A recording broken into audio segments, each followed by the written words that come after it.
Hello friends, आज हम दो टॉपिक के बारे में बात करेंगे। योग व अंतर पर आधारित प्रश्न और दूसरा भाग पर आधारित प्रश्न। तो चलिए देखते हैं पहला क्वेश्चन, योग व अंतर पर आधारित प्रश्न। तो यहाँ पर क्वेश्चन क्या बोलता है, दो संख्याओं का योग 46 है तथा उनका अंतर 14 है, बड़ी संख्या ज्ञात करना है। तो क्या बोल रहा है पहला लाइन, दो संख्याओं का योग 46 व उन्हीं दो संख्याओं का अंतर कितना है, 14।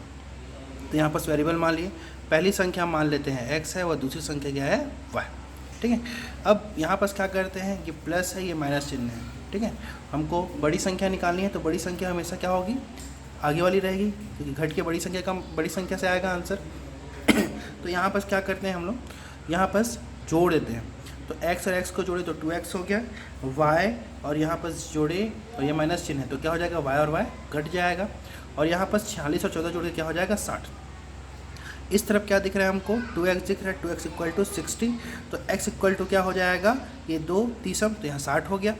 इसके बाद क्या करेंगे, हम किसी भी एक इक्वेशन में इसका मान रख सकते हैं, चाहे तो क्वेश्चन नंबर 1 पे रख लीजिए, क्वेश्चन नंबर 2 पे। वैसे क्वेश्चन जहाँ तक जो बोला है कि सबसे बड़ी संख्या ज्ञात कीजिए, तो उसका आंसर तो हमें प्राप्त हो चुका है। लेकिन हम अगर यहाँ पर दूसरी संख्या का मान ज्ञात करना चाहें तो क्या करेंगे, ये जो मान है इसको हम समीकरण 1 पे रख देंगे। अब रखिए x plus y equal to 46, यहाँ पर रखें तो 30 प्लस वाई इक्वल टू 46। तो यहाँ पर y इक्वल टू क्या हो जाएगा, 46 माइनस 30 करेंगे तो y का मान क्या आ जाएगा आपका, 60। यहाँ पास आ गया। यहीं पास अगला क्वेश्चन देखते हैं। तो अगला क्वेश्चन क्या बोल रहा है, दो संख्याओं का योग उसके अंतर का 2 गुना है। तो यहाँ पास क्लियर हो गया, दो संख्याओं का योग उसके अंतर का 2 गुना है। ठीक है, और उसके आगे क्या बोल रहा है, यदि छोटी संख्या 10 हो, तो छोटी संख्या मतलब वही ऋणात्मक संख्या, तो ये y वाली संख्या बात कर रहा है, माइनस लगा हुआ है तो हम यहाँ से ले सकते हैं। तो यहाँ छोटी संख्या क्या हो गई, 10। तो बड़ी संख्या ज्ञात कीजिए, ये बहुत आसान है, इसको आप सॉल्व भी कर सकते हैं। तो x plus 10 equal to 2 bracket में x माइनस 10, ये हो गया। जब इसको अंदर मल्टीप्लाई करेंगे तो 2x माइनस 20 हो जाएगा। अब यहाँ पर क्या करेंगे, नंबर्स को एक तरफ कर लेंगे, वेरिएबल्स को एक तरफ कर लेंगे। तो इस x को हमने इधर ले लिया, 2x माइनस एक्स, और ये 20 जो माइनस ऋणात्मक है या माइनस है, वो उस तरफ जाके क्या हो जाएगा, पॉजिटिव नंबर हो जाएगा। तो 10 प्लस 20 कितना हो गया, 30। तो x का मान क्या हो जाएगा आपका, 30। आगे आप ये मान को किसी में भी रख दीजिए, आपको y का मान तो पहले से पता है, तो निकालने की ज़रूरत नहीं। अब चलते हैं क्वेश्चन नंबर 4 पे। क्वेश्चन नंबर 4 पे क्या देखते हैं, तो 4 क्या बोल रहा है, दो संख्याओं का अंतर कितना है आपका, 15, जबकि उनके योग का 11वां भाग 5 है। संख्या ज्ञात कीजिए। तो दो संख्याओं का अंतर कितना बोल रहा है, तो 15 बोल रहा है, लेकिन उसका आगे क्या बोल रहा है, उनकी योग का 11वां भाग, मतलब a प्लस बी उनकी योग का 11वां भाग, तो 1/11 भाग कितना हो जा रहा है, 5। तो यहाँ से क्या करेंगे, a प्लस बी का मान निकाल लेंगे। तो a plus B equal to कितना हो जाएगा, यहाँ पर 11 पंचे 55, भाग के फॉर्म पे है, बट्टे के फॉर्म पे है, तो क्या करेंगे, इधर ट्रांसफर हो जाएगा, तो 11 पंचे 55 हो जाएगा। 55 हुआ तो a प्लस बी बराबर कितना, 55 आ गया। अब इसके आगे आप, ये आपका समीकरण नंबर 1 और ये हो गया आपका समीकरण नंबर 2। तो यहाँ पर से आप क्या कर सकते हैं, इन दोनों को, इसको और इसको सॉल्व करेंगे तो बाकी नंबर्स आप आराम से निकाल सकते हैं, ये इसी विधि से। ठीक है, तो इसके आगे आप सॉल्व कर सकते हैं, कर लीजिएगा। अब चलते हैं भाग पर आधारित प्रश्न। तो भाग पर आधारित प्रश्न, इसमें हम किस पे बारे में बात करेंगे, तो आप जानते हैं क्या होता है इसमें। तो इसमें कुछ चीज़ें होती हैं भाग व भागफल पर। तो जैसे कि मैं यहाँ पर इक्वेशन हमने लिया हुआ है, यहाँ पर 5 27, इसका मतलब क्या है, हमने 27 को इससे भाग दिया है, 5 से भाग दिया। ठीक है, तो इसको लिखते किस फॉर्म पे है, तो इस रूप में लिखते हैं। इस रूप में हम लिखेंगे, तो 5 पंचे 25 आ गया, ये क्या हो, शेषफल बचा। तो इसको क्या बोलते हैं, भाजक या डिविज़र बोलते हैं। ये जो 27 हमने लिया ये क्या हो गया आपका, भाज्य या डिविडेंड हो गया, और ये जो 5 प्राप्त हुआ ये क्या, भागफल या क्वांटेंट हो गया, है ना। फिर ये शेषफल, ये रिमाइंडर हो गया आपका। इसके बाद इस तरह का क्वेश्चन, तो इस तरह के क्वेश्चन पे हम ये वाला फॉर्मूला यूज़ करते हैं। ठीक है, ये जान लीजिए। तो इसमें क्या है, भाज्य बराबर भाजक गुणा भागफल धन शेषफल, ये बोल रहे हैं। तो यहाँ पर क्या हो जाएगा, जैसे कि यहाँ पर आप ऊपर वाले लाइन पे देखेंगे, तो यहाँ पर भाज्य क्या है, तो ये 27 वाला नंबर, ये निकालने का तरीका कैसा है ये बताया गया। भाजक क्या है, तो भाजक ये 5 है। भागफल, तो भागफल क्या है आपका, ये 5 है। तो 5 गुणा 5, तो 5 पंचे 25, और शेषफल कितना बोल रहा है 2, तो 25 प्लस 2 जोड़े तो कितना आ गया 27। तो यहाँ पर हमको भाज्य प्राप्त हो गया, ये इसका फॉर्मूला निकालने का। अब चलते हैं क्वेश्चन क्या बोलता है। तो 1565 में किस संख्या से भाग दें कि भागफल 84 तथा शेषफल 5 प्राप्त हो। तो 1265 डिवाइड बाई x, ऐसी कौन सी संख्या से डिवाइड करें कि भागफल क्या हो 84 प्राप्त हो और शेषफल क्या प्राप्त हो 5। तो यहाँ पर क्या करेंगे 1265 इक्वल टू यहाँ पर ये भाज्य बराबर भाजक गुणा भागफल धन शेषफल, तो x गुणा 84 प्लस 5 हो जाएगा आपका। तो ये जो 5 है धनात्मक है, इसको इस तरफ ट्रांसफ़र करेंगे क्योंकि नंबर्स को एक तरफ कर लेते हैं। 84 तो होगा नहीं, क्यों, क्योंकि इसके साथ x है। तो 5 धनात्मक है, इस तरफ क्या हो जाएगा ऋणात्मक हो जाएगा। तो 1265 माइनस 5 कितना हो गया आपका 1260, और यहाँ पर 84 x हो जाएगा। अब इनको कटाएंगे तो आप 7 से कटा सकते हो 7 से कटाएंगे तो यहाँ पर क्या होगा 1260 बटा 84। तो यहाँ पर क्या आ गया, यहाँ 7 या 12 से कटा लीजिए, 12 से भी कटेगा, 12 सत्ते 84, 12 कम 12, 12 पंचे 12 सुन 12 पंचे 60, तो 105 आ गया। फिर से कटाया तो x बराबर कितना आ गया आपका 15 आ गया। इसी तरह के इसके सामान्य क्वेश्चन होते हैं। अब चलते हैं इसके अगले क्वेश्चन किसी संख्या में 25 से भाग देने पर भागफल 15 तथा शेषफल 24 प्राप्त होता है, वह संख्या क्या है। तो यहाँ पर किसी संख्या को 25 से भाग दिया, इस पर क्या निकालना है आपको, ऊपर वाला संख्या निकालना है, मतलब क्या निकालना है भाज्य निकालना है। तो शेषफल कितना प्राप्त हो रहा है 24 और भागफल कितना है 15। तो वापस भाज्य बराबर भागफल गुणा भाजक प्लस यहाँ पर शेषफल, तो यहाँ पर कितना हो गया 25 गुणा 15 धन 24 होगा। तो x बराबर कितना हो गया 25 गुणा 15 करेंगे तो 375 प्लस 24 किया तो 399, ये क्या हो गया इसका आंसर आ गया। अब चलते हैं आगे, इसी क्वेश्चन पर आगे चलते हैं हम। अब यहाँ पर क्या बोल रहा है, भाग के एक प्रश्न में भाजक भागफल का 5 गुना परंतु शेष का 2 गुना है।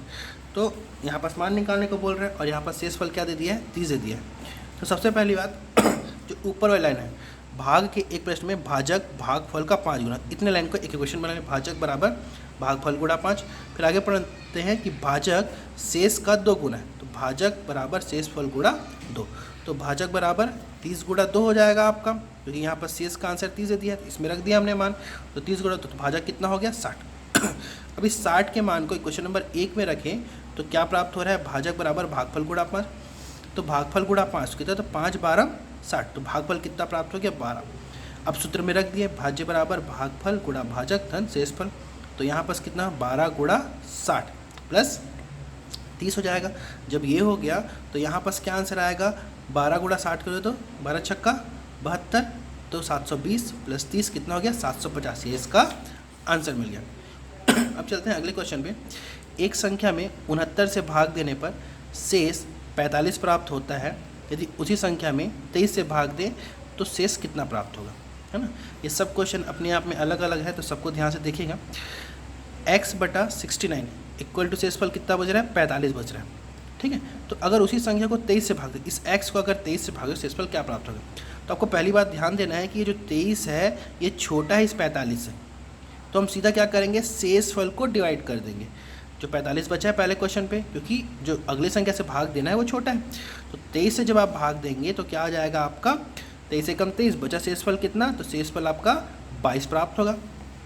फिर चलते हैं अगले क्वेश्चन पर कि संख्या में 4 से भाग देने पर शेषफल 3 प्राप्त होता है, तो उससे तिगुनी संख्या में 4 से भाग देने पर शेषफल कितना प्राप्त होगा। तो यहाँ पर क्या हुआ कि संख्या में 4 से भाग देने पर शेषफल 3 प्राप्त होता है।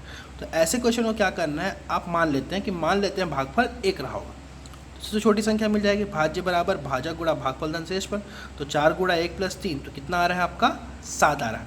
तो 7 गुणा 3 कितना हो गया आपका ये 21, क्योंकि इसका तिगुना करने को बोला, यहाँ पर शेषफल 3 प्राप्त होता है, उसकी तिगुनी संख्या से में 4 से भाग दें तिगुनी संख्या, तो 7 या 21, 21 को अगर 4 से डिवाइड करेंगे तो 4 पंचे 20, शेषफल कितना प्राप्त हो रहा है 1। इसके बाद आगे चलते हैं हम लोग। एक मेथड है लेकिन आप इसको ऑथेंटिक नहीं मान सकते, कई क्वेश्चन में सटीक बैठता है कई क्वेश्चन में। तो यहाँ पर शेषफल कितना बचा है 3, तो 3 का गुणा तिगुना करने को बोल रहा है तो सीधा शेषफल को ही तिगुना कर दिए, तिगुना करने के बाद 9 प्राप्त हो, इसको 4 से डिवाइड करें 1। ठीक है, ये दिखता आसान है लेकिन जरूरी नहीं हर क्वेश्चन पे सटीक बैठे। ऐसे क्वेश्चन जहाँ पर आपको एक वेरिएबल लेना है, फिर 2 वेरिएबल लेना है, 3 वेरिएबल लेना है, उसमें ये डिफरेंट हो सकते हैं, इसलिए इसको आप ऑथेंटिक नहीं मानेंगे। लेकिन तब भी आप अगर छोटे क्वेश्चन हैं उसको आप चेक करना चाहते हैं तो इस तरीके से चेक कर सकते हैं। फिर की संख्या में 9 से भाग देने पर शेषफल 5 बचता है, तो उसी संख्या में 18 से भाग देने पर शेषफल क्या बचेगा। अब क्या है इस क्वेश्चन में चेंजेस क्या है कि शेषफल 5 बचता है बोल रहा है और अगली संख्या में किससे भाग देना, 18 से भाग देने को बोल रहा है। तो यहाँ पर शेषफल छोटा है और भागफल बड़ा, तो हमको देखना पड़ेगा। तो ऐसे क्वेश्चन में हमको 1 2 3 मान के चलना पड़ेगा। अब 1 मान के चलते हैं, तो भाजक गुणा भागफल धन शेषफल इसी फॉर्मूले पे रखेंगे। तो 9 गुणा 1 धन 5, तो कितना हो गया आपका 9 एकम 9 और 5 14। तो 14 को 18 से भाग दे करके देखिए तो शेषफल क्या बच रहा है। देखिए यहाँ पर 14 छोटा है, 18 बड़ा है, तो शेषफल क्या हो गया आपका 14। अब मानते हैं 2, तो भाज्य बराबर 9 गुणा 2 प्लस 5, 9 दूनी 18, 18 और 5 कितना हो गया आपका 23। तो 23 को जब 18 से डिवाइड किया तो आपके पास 5 बचा। फिर आप 3 लेकर के भाग देके देखते हैं तो 14 बच रहा है, और जब आप 4 लेकर के देखते हैं तो 5 बच रहा है। फिर जब आप 5 लेकर के देखेंगे तो शेषफल क्या बचेगा 14, और जब आप 6 लेंगे तो शेषफल क्या बचेगा 5। तो इस तरीके से ऐसे क्वेश्चन के आंसर क्या हो जाएंगे, या तो 14 या तो 5, यही 2 शेषफल उसके बचेंगे। चलिए आगे चलते हैं फिर इस पे अगले स्टेप में। ऐसे क्वेश्चन भी होते हैं जिसमें लगातार काटना पड़ता है। फिर किसी संख्या को लगातार क्रमशः 3 व 5 से भाग देने पर 2 व 1 बचता है, तो इस संख्या में 15 से भाग देने पर शेष क्या हो जाएगा। तो हम क्या मान लेते हैं, पूरा कट गया, लास्ट संख्या 1, यहाँ पर भाजक वाला क्या बोला 3 व 5, तो क्रम में लिख लीजिए 3 व 5। फिर ऐसे क्या बोल रहा है, भाग देने पर 2 तथा 1 शेषफल प्राप्त होता है, तो ये शेषफल वाला कॉलम है, तो यहाँ 2 व 1 लिख लिया आपने। अब यहाँ पास 1 मान लिया, अब फॉर्मूला लगाया भाज्य गुणा भागफल धन शेषफल, तो 5 एकम 5 धन 1 कितना हो गया, तो 6, ये है हमने कैलकुलेशन किया हुआ है, तो यहाँ 6 आ जाएगा। अब यहाँ पर ये तो 5 एकम 5 धन 1 6, तो यहाँ आ गया। अब यहाँ से ऐसा होगा 3 छक्का 18, 18 और 2, तो यहाँ पर क्या आ जाएगा आपका 20, आपका ये आ गया। अब क्या इस संख्या को 15 से, अब 20 को आप 15 से भाग देंगे तो 15 एकम 15, शेषफल कितना बच रहा है 5। अब आते हैं इसी भाग वाले क्वेश्चन पे। तो नेक्स्ट अगला क्या पूछता है, तो पूर्ण शेष या वास्तविक शेष बचता है ये पूछता है ये क्वेश्चन। तो इसको आप फॉर्मूले से निकाल सकते हैं, है ना, ये तो बेसिक से भी कर सकते हैं, ऐसा जरूरी नहीं कि आप फॉर्मूले से करें, इस वाले मेथड से भी निकाल सकते हैं आप। लेकिन कुछ जगहों पे आप फंस जाएंगे, जब पूर्ण शेष बोलेगा तो आपको इस तरीके के मेथड यूज़ करने पड़ेंगे। तो इसमें क्या बोल रहा है, प्रथम शेषफल, प्रथम शेषफल मतलब इस वाली संख्या की बात कर रहे हैं, प्रथम शेषफल प्लस द्वितीय शेषफल, प्रथम द्वितीय शेषफल ये वाला प्लस प्रथम भाजक, और अगर उससे बड़ा है जैसे कि इस तरह क्वेश्चन, तो यहाँ पर क्या हो जाएगा तृतीय शेषफल, मतलब एक और नीचे वाला इसकी बात कर रहे हैं, प्लस प्रथम भाजक मल्टीप्लाई द्वितीय भाजक, यहाँ पर हो जाएगा इन दो की बात। और अगर इसके आगे है तो चतुर्थ शेषफल मल्टीप्लाई प्रथम द्वितीय और तृतीय भाजक, इस तरीके से होगा। एक क्वेश्चन सॉल्व करते हैं उसमें क्लियर हो जाएगा।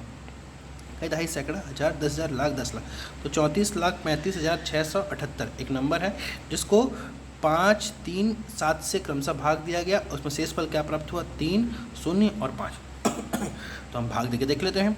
34,35,000 को जब 5 से भाग देंगे तो क्या बचेगा, 5 छक्का 30 बचा 4, तो 5 अट्ठे 40 ये बच गया। इस तरीके से आप सॉल्व करेंगे तो शेषफल क्या प्राप्त होगा आपका 3। फिर इस संख्या को हम 3 से भागेंगे, 3 दूनी 6, फिर 3 दूनी 6, शेष ये बचा 3 या 27, ऐसा करते इसको करेंगे तो शेषफल क्या प्राप्त हो रहा है 0। फिर जब इस संख्या को हम 7 से डिवाइड किए इस संख्या को, तो हमको क्या प्राप्त होगा, तो 32,720 और शेषफल 305 हमको प्राप्त होंगे। लेकिन यहाँ पर 305 की बात नहीं करें, यहाँ पर पूर्ण शेष या वास्तविक शेष। तो जब ये निकालना हो तो आपको क्या पड़ेगा, फॉर्मूला लगाना पड़ेगा।